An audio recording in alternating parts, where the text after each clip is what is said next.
Welcome to the Sacred Dance Summit.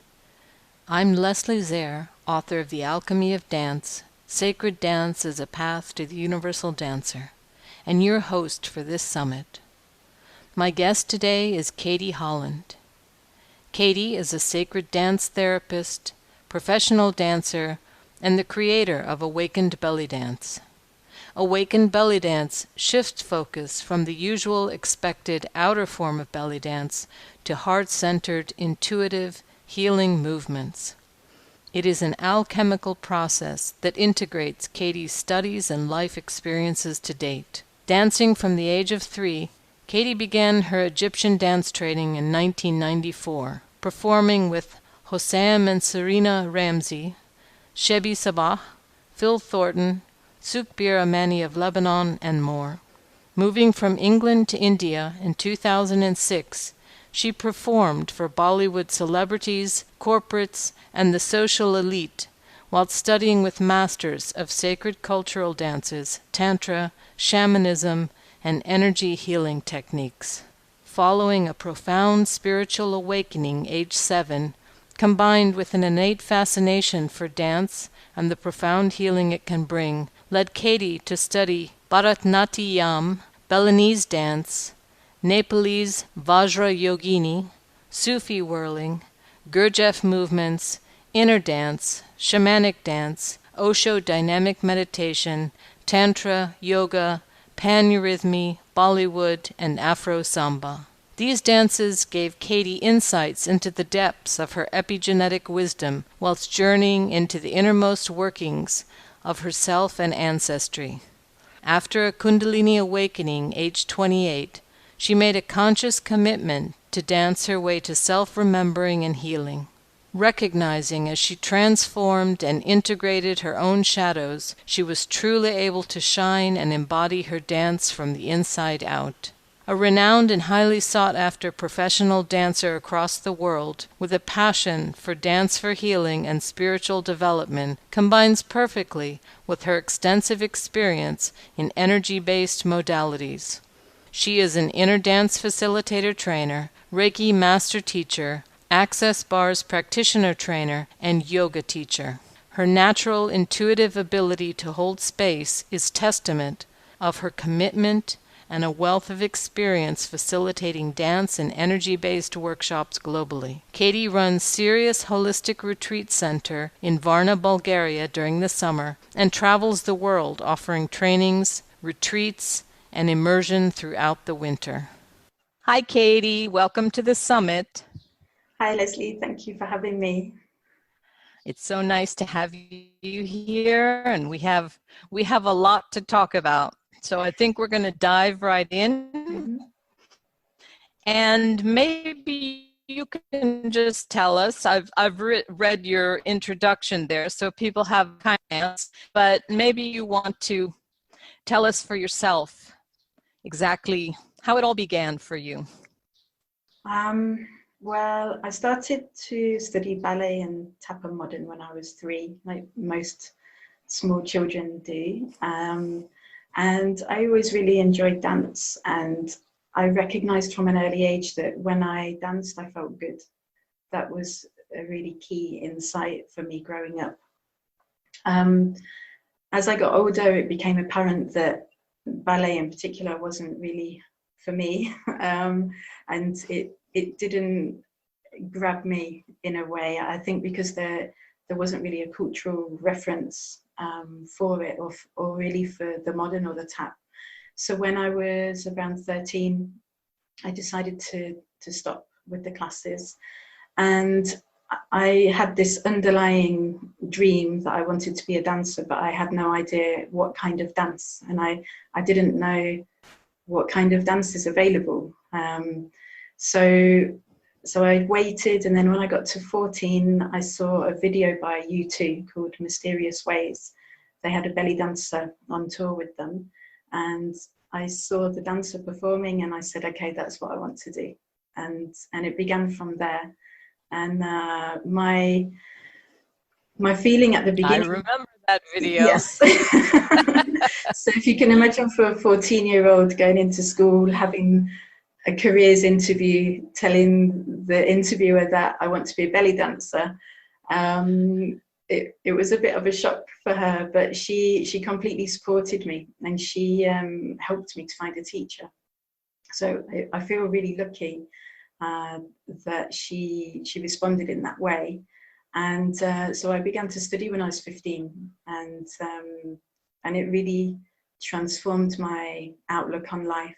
I'd always had an interest in ancient Egypt and felt very connected to that. And this was from when I was around 6 or 7 that I started to be aware of that. And I had a huge spiritual awakening when I was 7. And in that, I started to remember past lives in Egypt, and had very strong connection with the god Thoth, and communicating with him in dreams and astral travel. So I grew up with this kind of magic happening, but I didn't know what to do with it. I didn't realize for a long time that it was connected with the dance and the dancer that I was going to become. So how did you transition, like from belly dance into the more spiritual aspect? Was there something that, I mean, obviously you always had a spiritual side to what you were doing, but was there a point that kind of brought you from one to the other? There wasn't a definitive moment. It was gradual. Now looking back, I can see moments where the path changed and took me to different places. But growing up, it was something that was very gradual, and that I didn't necessarily connect the dots.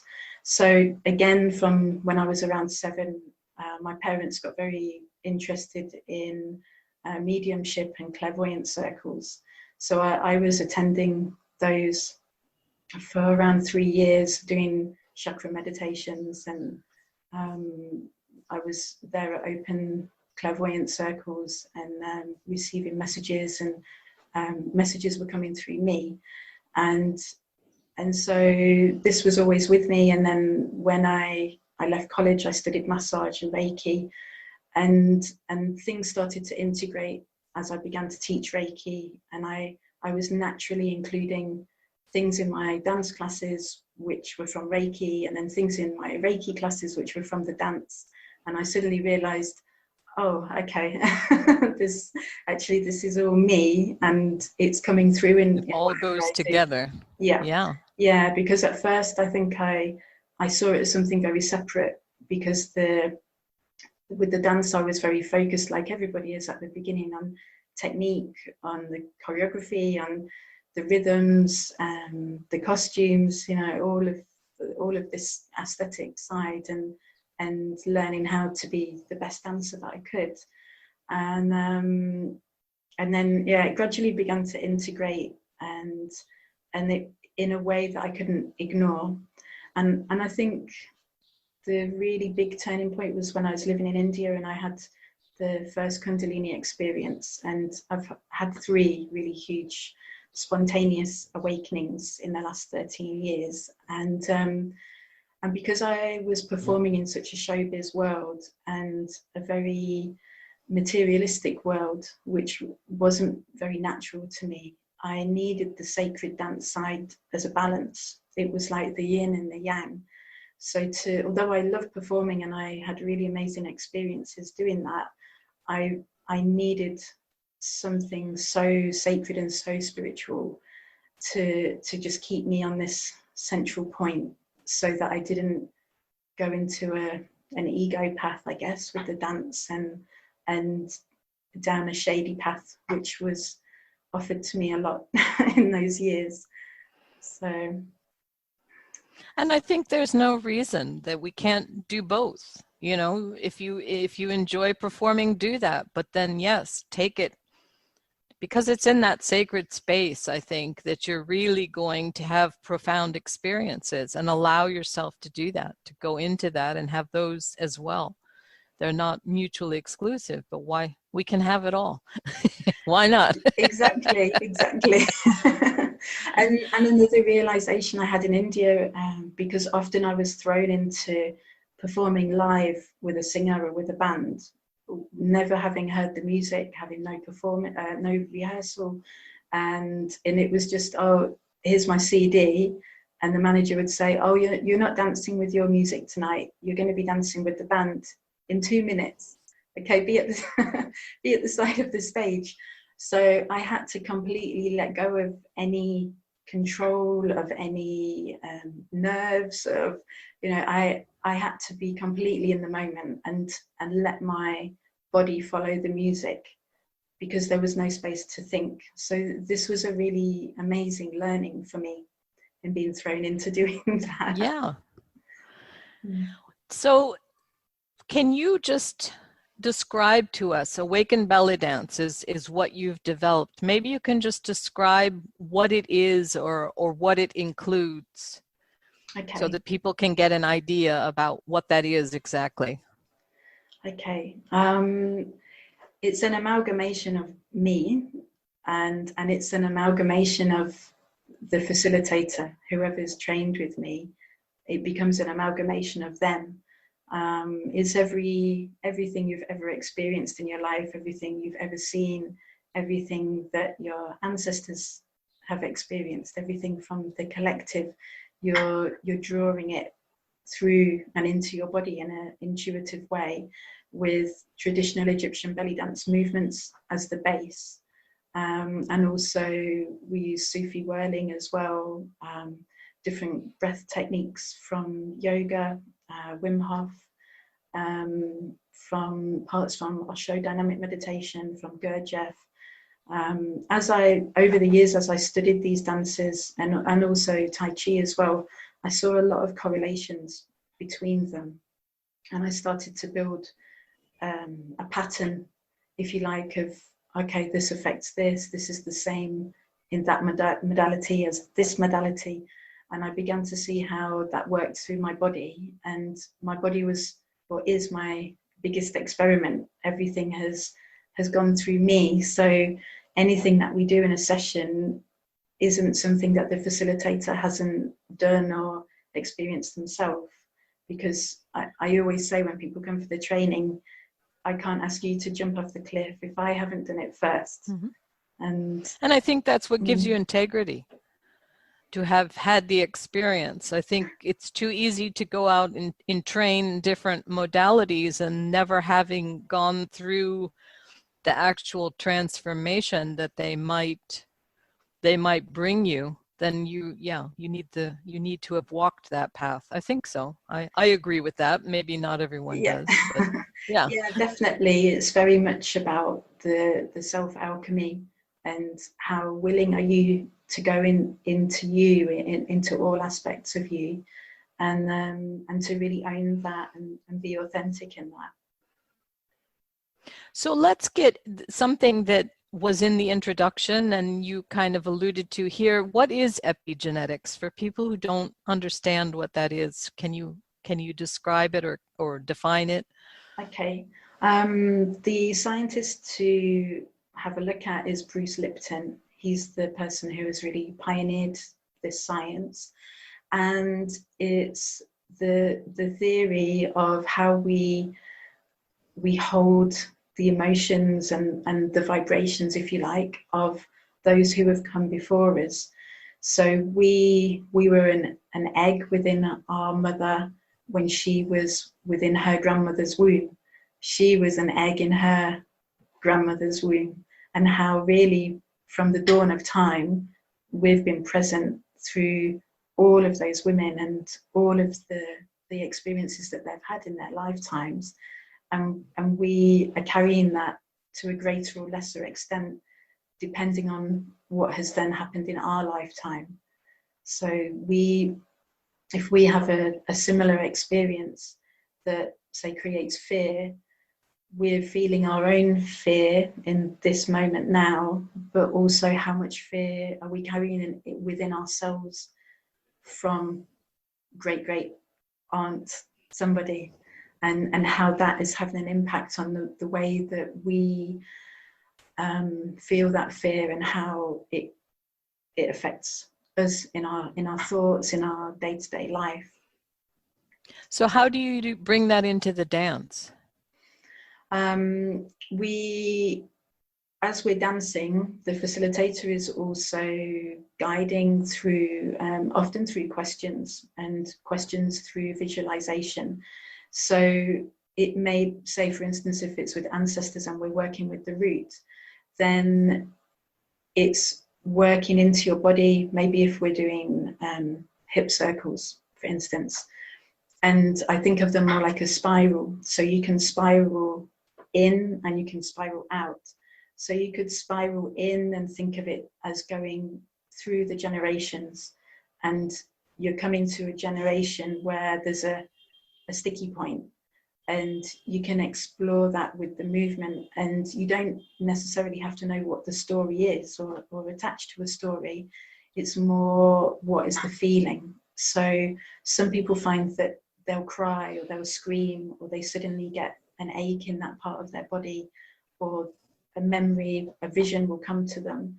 And then it's how we can work to integrate that and release it if needed, or send healing to it, and really recognize it. It's all about the recognition and seeing and acknowledging what's there, so that it doesn't stay hidden.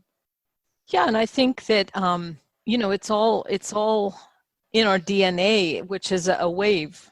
So yes, dancing and doing something rhythmic is, I think, a really good way to tap into that and to access that kind of information. Yeah, for the facilitators, when we're holding a session, it's completely intuitive. So although we have playlists, what we do within that session is completely different every time, what we say and the guidance that we give. And the reason for that is that, again, we're being very in the moment, and we're following the energy of the group. And by doing that, we're following our own body. So we're listening and communicating to our body in order to then facilitate the group. And that wave then goes forward and back and forward and back. So what I always say is that if you're feeling something, it's you, there's an element of it that belongs to you. And also it's a mirror. There's a mirroring happening within the group.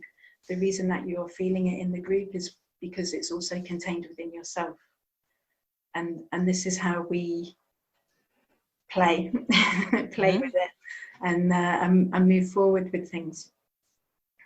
And there's a kind of resonance. So I think one should be aware of who they work with, because I think you do go to the teachers, I think, that resonate and share similar experiences to your own. Yeah, very much. And also what I found for myself is that as I'm always working on me, and as I shift with different aspects of my life, the people that come to me change. So again, as a reflection, so if people are coming and they're saying, oh, I've never been able to scream, I feel it really difficult, or to speak my truth, and so I immediately take it back to myself and think, okay, there was this situation I've been having recently. And I'm like, oh, or it could That's be. when I called you in. Yeah. Yeah. So there's definitely the people that come are always perfect, and in the crisscrossing of energy lines between the group as well, whether we know exactly what they are or not, there's always a reason that groups come together, and it's always the perfect number, the perfect people. And I think it's true, as a facilitator, you can learn a lot. I think that's why I teach, because that's how I learn. It expands my rather than being limited. Even if I'm resonating, like you said, I may not see it.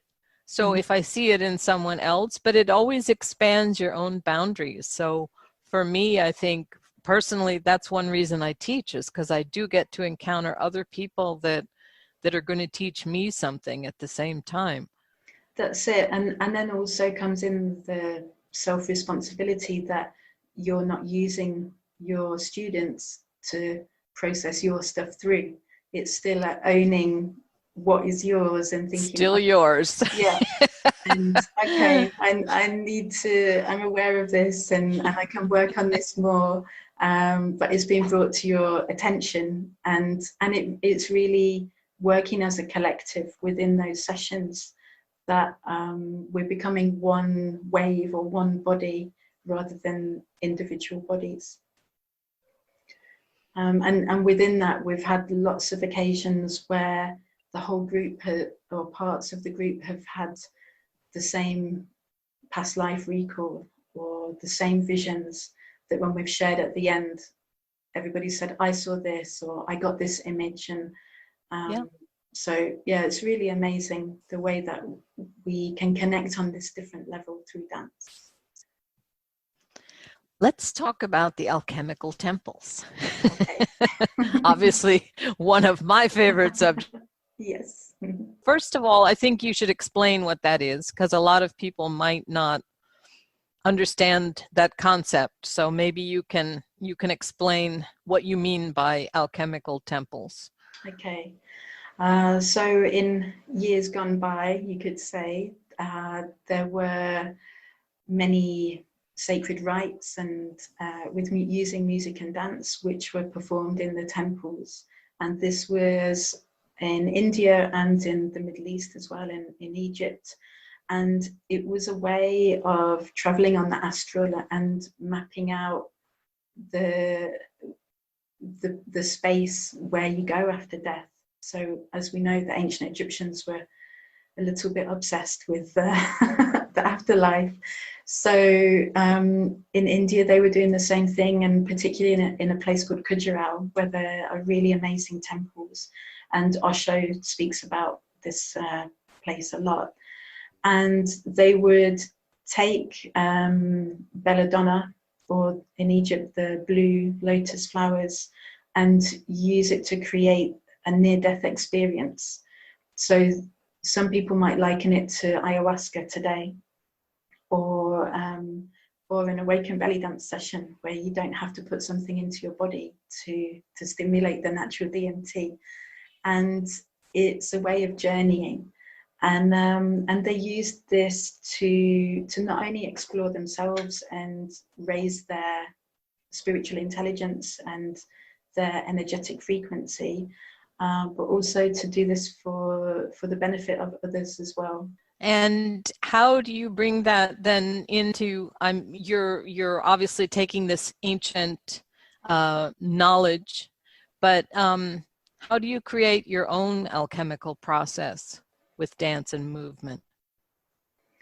I think the key is communicating with your body, whether that's through movement or sound. I think we each have our personal vibrations of our hearts, of our kidneys, of our womb. We have a language within our body, and if we just ask him or her, it will speak to us. And in the same way of being in stillness and being present to yourself and seeing, okay, how does my body move me, rather than me moving my body and trying to control it. It's letting go of the structures within yourself and the conditioning, so that your body can open like a lotus flower. And what about integrating the shadow? As in how to do it through movement? Yeah. How to integrate the shadow and light aspects, the masculine and feminine. How would you do this through the dance? Okay. I can tell you about an exercise that I use with groups, if that's helpful. Mm-hmm. Okay, so we think about not just black and white, that is one or the other. We think about the dark and the light side of the feminine, and the dark and the light side of the masculine, and how each of those moves through us, and which of those we're comfortable in and which we want to run away from. Does it make us curl up in a ball, or are we really out and feeling very powerful? And this can be through using different types of music that you feel resonate with the dark and light of the masculine and feminine, And again, really allowing your body to feel into that. So I would say that's a good exercise to do to begin with, so that you can notice the differences of where you're comfortable or not, and then maybe where you need to work on strengthening some parts of that, and or which parts are already very strong. And then you can look at that in aspects of your life. So say if you're finding that you're very angry, or that you feel like you can't get this anger out of your body or out of your system, that you can't express it, where would you relate that to? Would it be the dark masculine? Would it be the dark feminine? Or who is it directed towards? And ultimately, it's always directed to yourself. So it's really peeling off the layers and looking into you. And then if you think of it like a balance, that you're, okay, this one's coming up, this one's coming up, the more that you see it and the more that you embody each of them without judgment and without beating yourself up, that, okay, I feel furious today and I want to be like this. And it's really being with that and seeing it, and okay, yeah, I can see that this is where I'm at today, and it's okay. And then allowing your body to move that through, so that gradually they all start to equalize. And then obviously it will go to another layer and you can keep repeating the process. And you begin again. Yes. Yeah, but it's and really... you move all of that through with dance. Mm-hmm.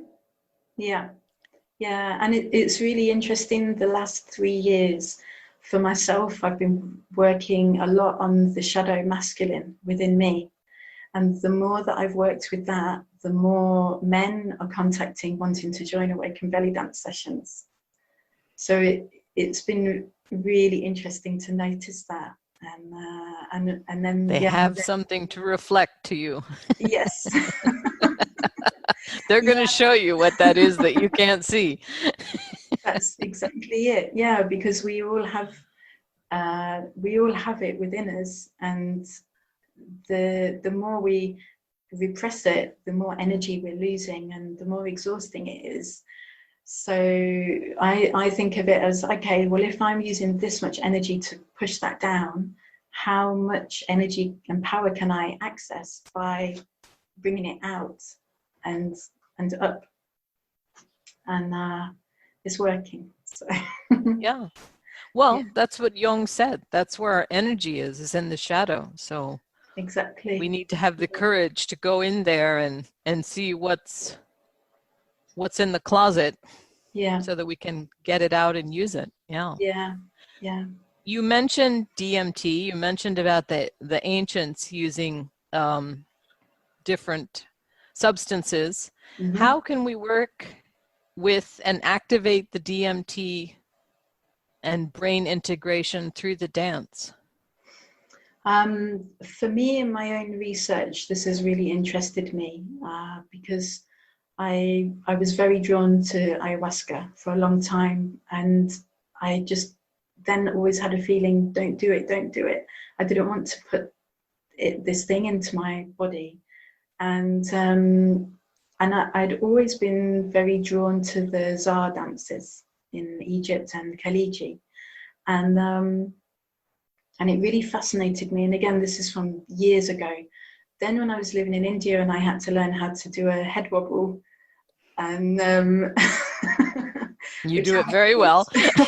I used to practice when I brushed my teeth at night, because you cannot live in India and not be able to do a head wobble. And this was different to a head slide. So it fascinated me, because you've also got all kinds of different head wobbles when you speak to people in India, depending on if they're happy, if they're angry, if they're giving you directions. There's so many different speeds and sizes. And then also thinking about with all of the head and neck movements in various Middle Eastern dances, and how it's all connecting with this back of the amygdala with these figure of eight movements and swinging movements that we're also doing with our hips. So it was almost like I started to get the connections with the figure of eight and the spiraling movements in the hips, and then into the heart and how that could work with expanding the heart space. And then it got up to the throat and the third eye. And a lot of insight also came through doing Sufi whirling, because you're taking yourself off of your balance, off of your central balance, to enter an altered state. And this is what I felt with the Zehr and the Khaliji movements. So to me, when I'm making these movements, I'm visualizing an 8 within my pineal and at the top of my spine. At first it was as a technique, because how do I do this and not damage my neck, and and carefully, how do I get the hair to fly?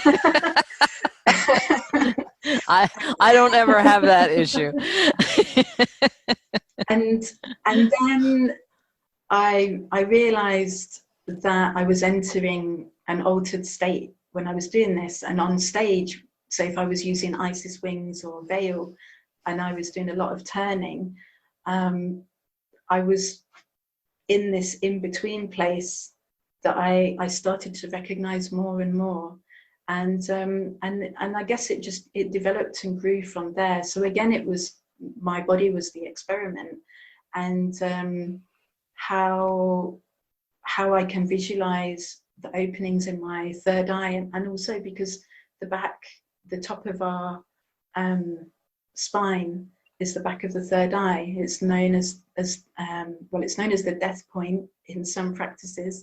It's also known as a gateway in Tantra, and where we access divine feminine energy. So it makes complete sense that all of these movements are oiling that place and opening it up. Yeah. And also integrating all the parts of the brain, because we're very much usually in the left side of the brain, in this very structured and logical linear way of being and thinking. And how do we access the right side of the brain to get more into our intuitiveness, our spontaneity and our fluidness?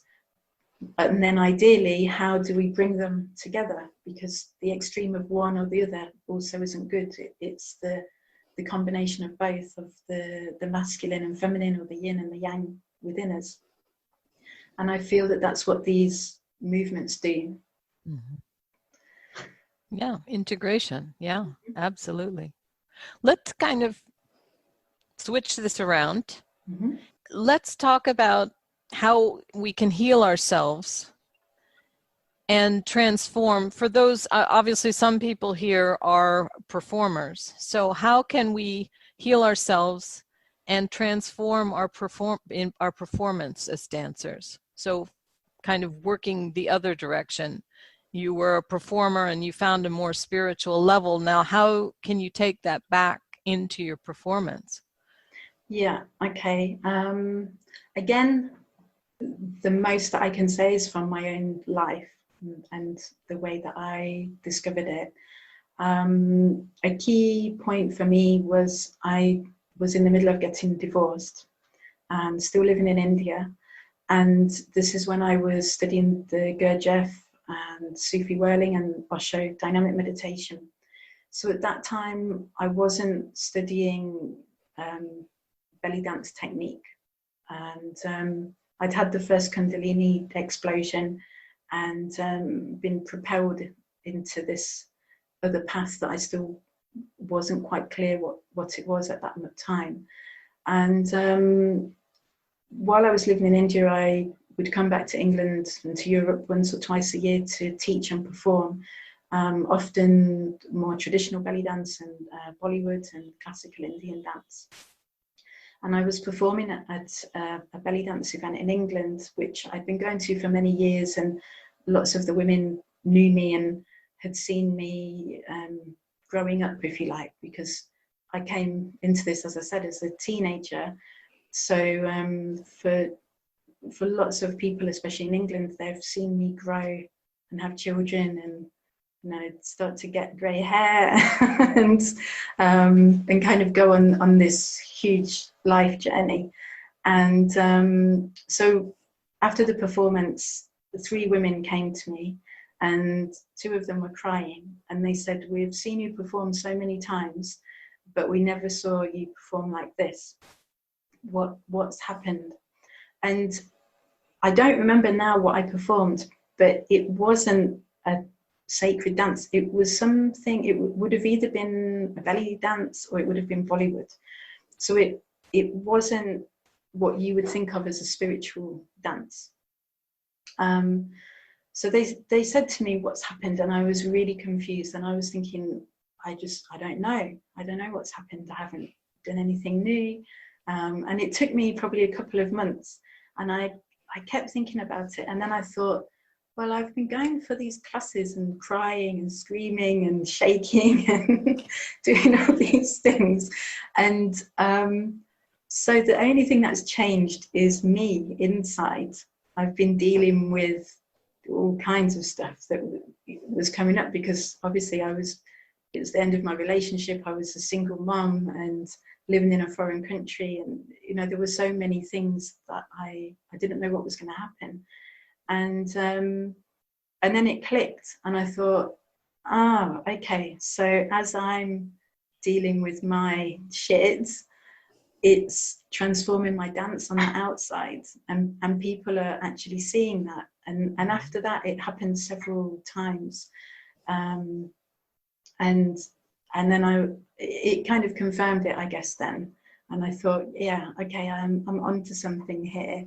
And really that was when I started to develop what became Awaken Bellydance, but I didn't know that's what it was. This was about 13 years ago, and I didn't really know where it was going, but I knew there was something to do with belly dance, and I knew that I had to do it, but I didn't know what it was. It all unfolds. Yeah, they probably saw your light.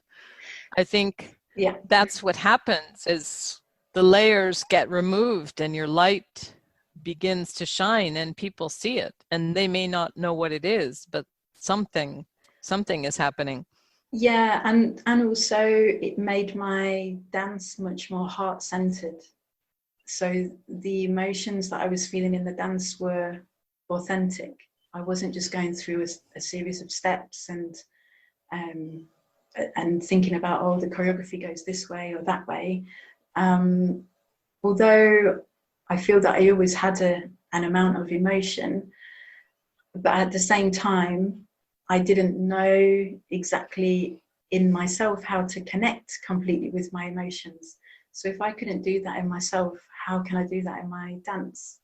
And as I began to delve more into me, then, as you say, my heart began to really shine, and that heart connection is what I think people began to feel now. Yes. And like I said, I think it comes to other people as a light. I mean, maybe it's emanating from the heart or your eyes or wherever, but people have that. I remember at one point, I don't know, I was particularly euphoric about something that had been happening. And I remember I was in the car with my husband, he was driving, and I looked out the window, and these women looked at me and just went like, I don't know what they were saying. And they smiled, you know, and they had this look, and that perplexed me for a long time. And then I thought, I wonder, and then that's what I felt like. They were just so happy when they saw me, and I didn't say or do anything. I was just sitting there, but that really made me think. Like, I really stepped back and like, wow, isn't that nice? You know, that whatever your presence is, you can just make somebody happy that you don't even know or whatever. Yeah. So that's what I felt. I felt like they had seen a light or something. And that's why I say that, because of that response that it's like a light went on or something. So I imagine that anybody who is evolving spiritually, that's what's happening, is they're probably beginning to emanate more light. Yeah, because they're anchoring the light within their body and becoming a conduit between above and below. This was a phrase that had always stayed with me since I was really young, and especially over this last 10 years, I began to understand what that meant. And especially, I got hit by lightning as well, and my my light increased exponentially after that, as well as An upgrade. yeah, and electrocuting people and electrocuting myself. And yeah, there's definitely this anchoring that is happening in our bodies as we work on the light within ourselves, and we become that connection between the stars and the earth. So I think I'm going to ask you kind of one last kind of big question. We've been talking about embodying the dance, or taking the dance in kind of and becoming the dance. But why do you think it's so important? Why is this so important? Why is it important to listen to our bodies and to really embrace the feminine and to let go of control? Our bodies contain all of the wisdom, all of the questions that we have. The answers are all within our body. It's again listening and communicating with it while we're trying to control and make that perfect movement, or have that perfect costume and have the look, which is also really amazing. And I think that is also a big part of embracing our femininity as well. It's how we can bring all of that into ourselves and allow ourselves to be free. And I think for me, part of that was putting myself in uncomfortable situations when performing or teaching. So not having everything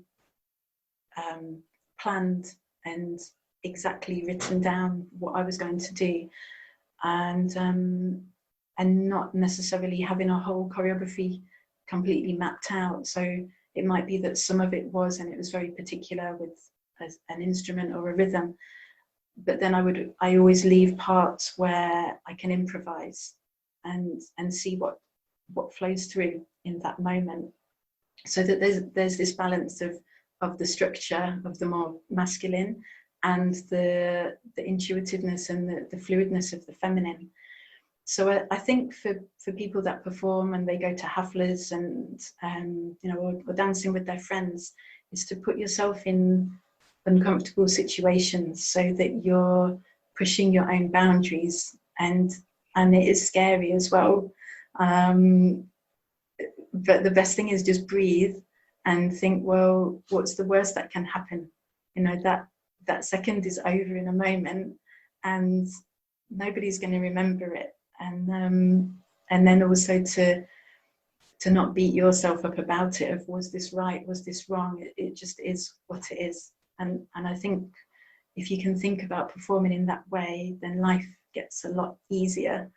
And that was definitely something that was forced upon me with, like I said about the experiences of dancing in India. I had to let go of all perfection, of any control that I had of choreographies, because I never knew what the stage would be like, if I would have a stage, if the stage was going to collapse.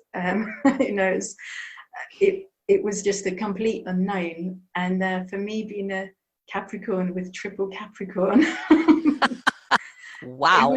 Yeah. I'm a Virgo with, I think, quadruple Virgo, so I hear you. Yeah.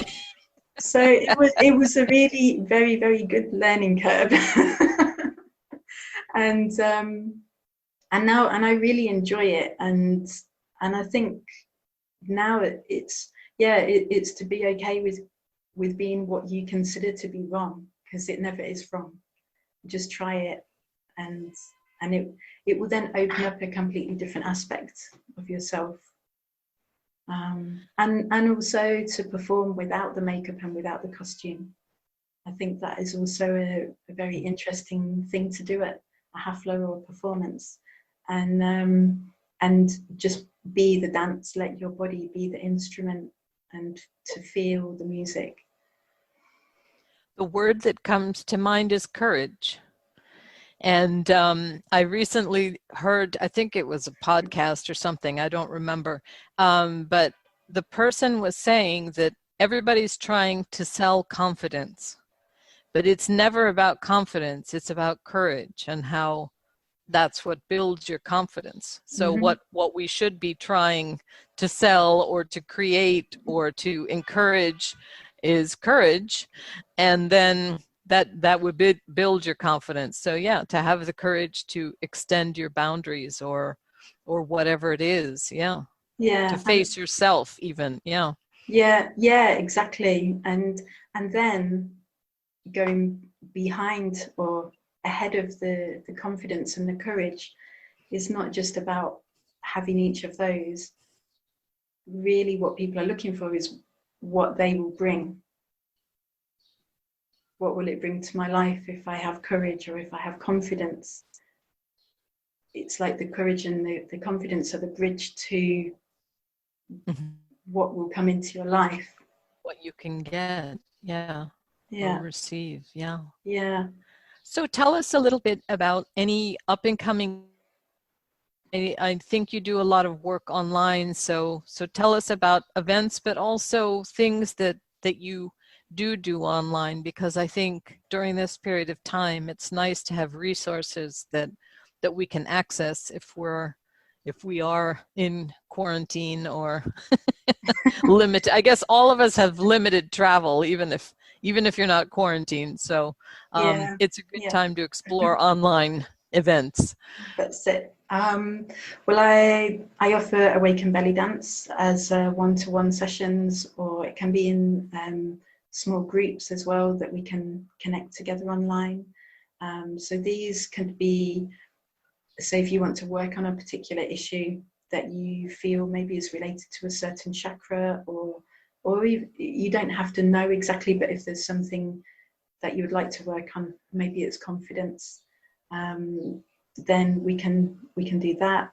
I'm also doing distance Reiki and access consciousness clearings as well. So these are verbal clearings where, again, we're working on particular issues that are coming up, and that can be absolutely anything for all of those modalities. And do you have any events that are coming up? Yes, so have an Awaken Belly Dance facilitated training. This is going to be in September or October, so I'm just obviously waiting for what unfolds. And potentially it's going to be held in Germany, so that will be confirmed soon. And then in November, I'm doing a collaboration retreat with Steve Nabel, who works a lot with starseed initiations and meditations. And this is in Luxor in Egypt. And then January, February, I always do retreats in India. So we haven't started to advertise that yet, but it's based around sacred dance and yoga. And we go to different places each year, and we do trips and adventures depending on the area that we're in. And then I'll be teaching in a dance training as well in England in November. And yeah, and various things will be coming up over the winter. And because I'm open to travel, often I'm going to other people. So if people have a group or they want to organize a group and they say, okay, can you come and do a training or an immersion, then I'm happy to come. Okay.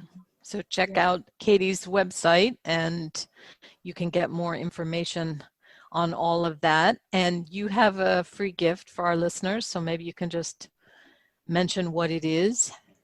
Yes, it's a PDF, and it's centered around well, how to be centered, how to be, how to stay centered and grounded in the marketplace. So this marketplace could be the chaos of your own head. It can be the chaos of what's going around you, what's happening in the world, so that you keep coming back to yourself and being present, and you're not being pulled by everything that's going on around you. So it's tips for different exercises that you can do to get back into your body and stay connected to yourself. And that's coming from a triple Capricorn. So if anybody knows about grounding. But it's funny you say that, because through my life, grounding is one of the things I've had to work on the most, because I'm jumping out of my body at any opportunity. And this again is from when I was a kid. So I think it's very lucky that I have this Capricornness that has somehow kept a sliver of me here, because otherwise every opportunity I'm off. So so this has been a great learning for me in not to run away, not to escape whatever's happening. Stay with it, stay with myself, and really honor myself in that. So you've walked the talk. You've learned to ground. Now you can teach it. Yeah. Well, thank you, Katie. Thank you for being here and speaking to us today. And all Katie's information is there on the landing page. So thank you. Thank you so much. Bye-bye. Bye-bye. Thank you.